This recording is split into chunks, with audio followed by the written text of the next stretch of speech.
Mutton பிரியாணிக்கு mutton வந்து wash பண்ணி எடுத்து வச்சுருக்கேங்க. இப்போ வந்துட்டு மட்டன் மசாலா 2 டீஸ்பூன் வந்து ஆட் பண்ணியிருக்கேன். மட்டன் பிரியாணினா மட்டன் பிரியாணிக்கு மட்டுமே மட்டன் கிடையாது, கொஞ்சம் வந்து ரோஸ்ட்டும் சேர்ப்போம் இதுலேயே வந்து பார்த்தீங்கன்னா. அதுக்கப்புறம் காஷ்மீரி மிளகாய் பவுடர் 1 டீஸ்பூன், இஞ்சி பூண்டு பேஸ்ட்டு 1 டீஸ்பூன், கொஞ்சமாக வந்துட்டு கல்லுப்பு. நான் கல்லுப்பு சேர்த்து வாஷ் பண்ணுவேன் எப்போவுமே. இன்றைக்கி கல்லுப்பு சேர்த்து வாஷ் பண்ணேன், நார்மலாக தான் செஞ்சு வாஷ் பண்ணேன். ஸோ இப்போ சேர்த்தாச்சு. இது கூட ஒரு 2 பீஸு ரம்பா லீஃப் மேக்னேட் பண்ணுறதுக்காக தான் நான் சேர்க்குறேன்.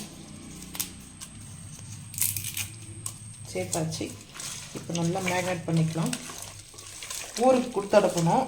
ஸோ அதனால் எங்களுக்கும் என் ஃப்ரெண்டு எடுத்துகிட்டு போகிறதுக்கு வந்திருக்கா. ஸோ அவளுக்காக கொடுத்துருங்க பசங்களுக்கெல்லாம்.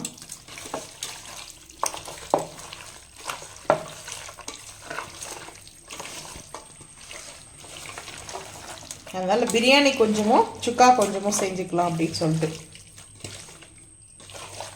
1 part 2 ரெசிபி. ஸோ இப்போ நல்லா பார்த்தீங்கன்னா மசாலா போட்டாச்சு. மேக்னெட் ஆகட்டுங்க, மேக்னெட் ஆகட்டும், அதுக்கப்புறம் பார்த்துக்கலாம். மட்டன் குக் பண்ணுறதுக்கு புது குக்கர் வாஷ் பண்ணி எடுத்து வந்திருக்கேன். லைட்டாக ஆயில் வந்து கொஞ்சமாக ஆயில் சேர்த்துருக்கேன்.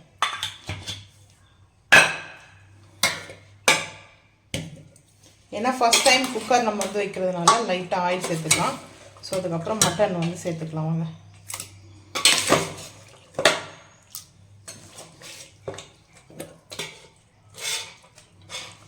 சேர்த்துட்டு பார்க்கலாம் வாங்க.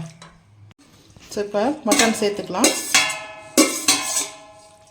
சேர்த்துட்டு லைட்டாக கொஞ்சமாக வாட்டர், ஒரே ஒரு 2 ஸ்பூன் அளவுக்கு வாட்டர் சேர்த்தா போதும்.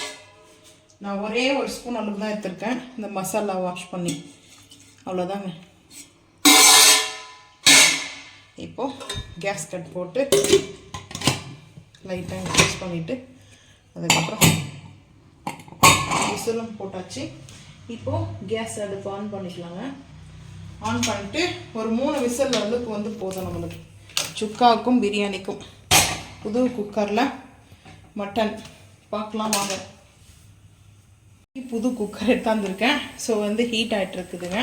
மிஸ்டர் கோல்டு ஆயில் வந்து எடுத்திருக்கேன். ஆயில் சேர்த்துக்கலாம். பிரியாணிக்கு கொஞ்சம் ஆயில் கூட தான் இருக்கணும். ஸோ சேர்த்தாச்சுங்க. இப்போ ஆனியனை வந்து சேர்த்துக்கலாம்.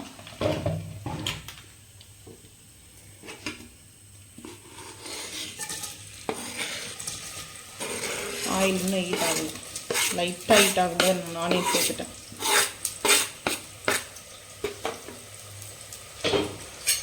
சேர்த்தாச்சு. ஸோ அது வேண்டாம், இப்போ நம்ம எடுக்கிறதே எடுத்துக்கலாம். ஆனியன் வதங்குது.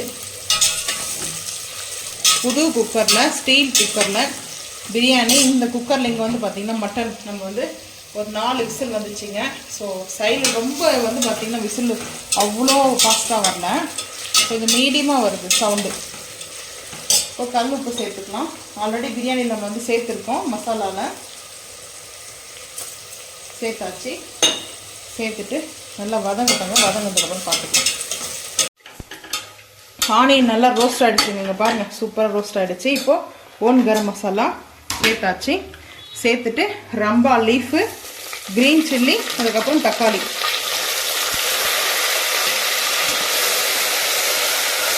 நல்லா வதங்கட்டாங்க. இஞ்சி பூண்டு பேஸ்ட்டு கொஞ்சம் சேர்த்துக்கிறேன். நல்லா தக்காளியோட வதங்கிடுச்சு. தயிர் கொஞ்சம் சேர்த்துக்கலாம். 1 ஸ்பூன் அளவுக்கு தான் வந்து சேர்க்குறேன்.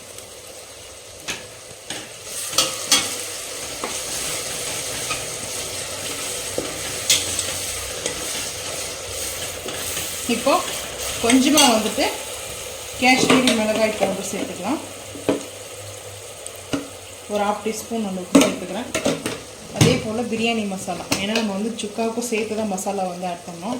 ஸோ இப்போது ஒரு 3/4 டீஸ்பூன் சின்ன டீஸ்பூன் சேர்த்துருக்கேன் பிரியாணி மசாலா. நல்லா மிங்கிள் ஆகி மசாலா எப்படி இருக்குதுன்னு பாருங்கள். இப்போ நம்ம மட்டன் வேக வச்சோம் இல்லையா, அதை அப்படியே சேர்த்துக்கலாம். மட்டன் வந்து சேர்த்துக்கலாங்க.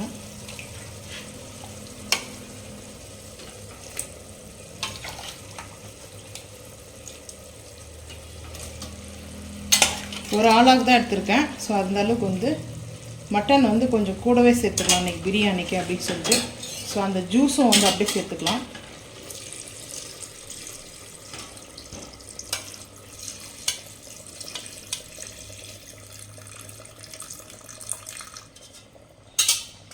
இது சுக்காவுக்கு.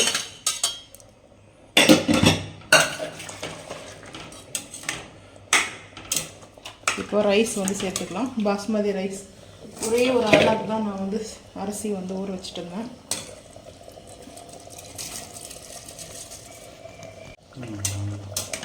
மட்டன் வந்து பார்த்தீங்கன்னா அந்த தண்ணியே சரியாக போயிடுங்க. கொஞ்சமாக வந்துட்டு புதினா சேர்த்துக்கிறேன். அந்த ஜூஸே இருந்தேன். நீங்கள் 1க்கு வந்து 2 வச்சுக்கோங்க. பாஸ்மதி ரைஸ் வந்து எப்படி இருக்குன்னு சொல்லிட்டு பார்த்து சேர்த்துக்கோங்க. இல்லைனா 1.5 வந்து ஆளாக்கு வந்து ஒரு ஆளாக்கு வந்து எடுக்கிறீங்கன்னா 1.5 ஆளாக்கு கூட நீங்கள் எடுத்துங்க. ஸோ ஆயிலு அதுக்கப்புறம் வந்து மட்டனில் அந்த கொழுப்புலாம் கொஞ்சம் கூட இருக்குது. ஸோ நான் வந்து லைட்டாக கீ அந்த ஸ்மெல்லுக்காக ஒரே ஒரு குழிக்கரண்டி மட்டும்தான் சேர்த்தாச்சு. சேர்த்துட்டு இப்போ காரம் உப்பெல்லாம் செக் பண்ணிக்கோங்க. கரெக்டாக இந்த டைமில் செக் பண்ணிவிட்டு 2 விசிலுக்கு அப்புறம் பார்க்கலாம் வாங்க. பாஸ்மதி ரைஸ் மட்டன் பிரியாணிங்க பாருங்கள், சூப்பராக இருக்குது. ஸோ நான் இங்கே ஆனியன் கொஞ்சம் வந்து ப்ரௌன் ஆனியன் வச்சுருக்கேன். ஸோ இந்த ப்ரௌன் ஆனியன் வந்து நல்லா மிக்ஸ் பண்ணிட்டு சாப்பிடும்போது சூப்பராக இருக்கும். ஒரு லேயர் பிரியாணியோடைய டேஸ்ட்டில் இருக்குங்க.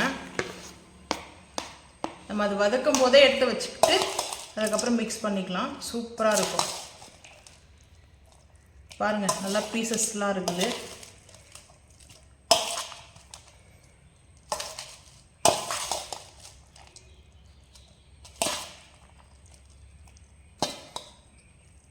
ஸோ ரெடி ஆகிடுச்சு.